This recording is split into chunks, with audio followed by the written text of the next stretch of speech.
Hello and welcome to all the ghouls and vampires out there. I'm Joe, and here's another 5-minute reviews for you all.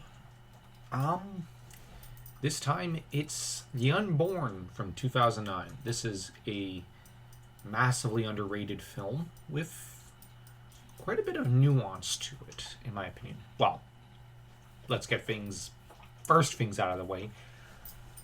I'm not gonna lie, Megan Good, who plays a side character, looks really good in this movie.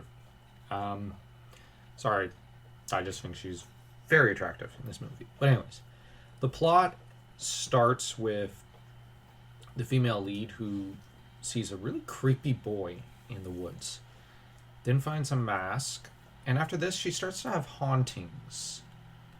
And naturally she's very confused by this, and she then begins to kind of dig deep.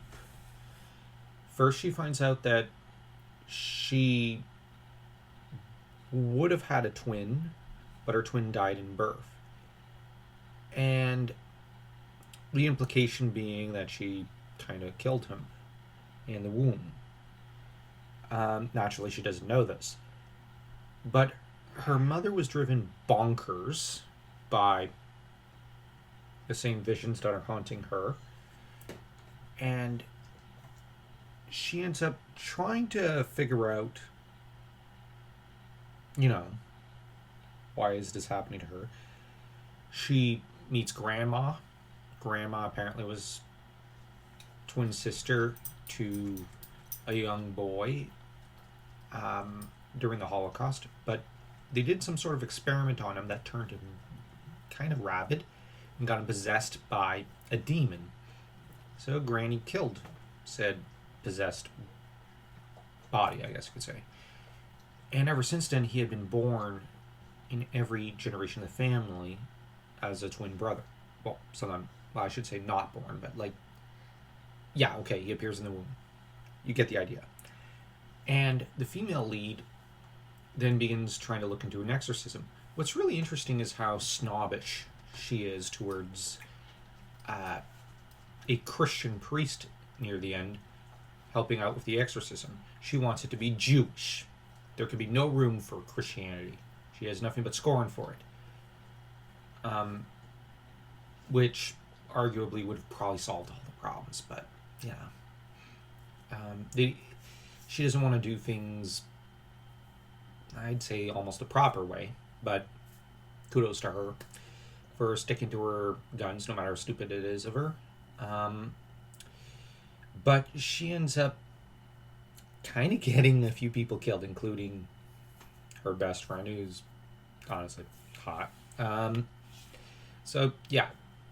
This is a really, really underrated film.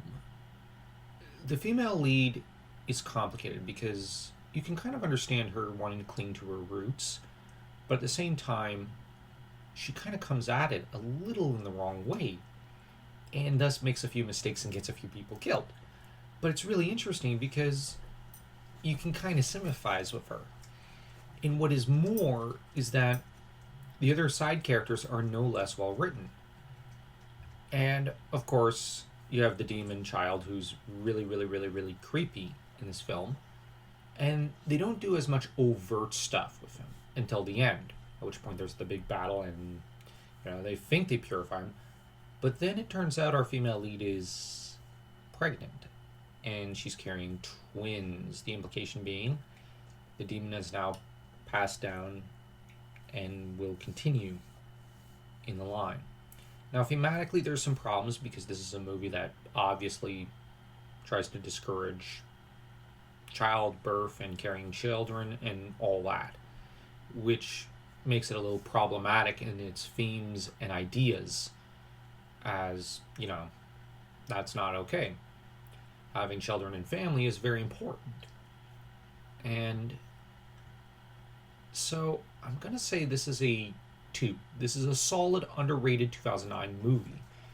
The problem is the messaging, but other than that, it's a pretty good movie. So do check it out, and don't forget to check out my book, The Crown of Blood, and also to check out my Substack, where I'm writing plenty of other stuff, including horror content on Mondays. So, also, do like this video and subscribe. Subscribe. Because we could definitely use your support and definitely want to grow the channel. So until next time, take care.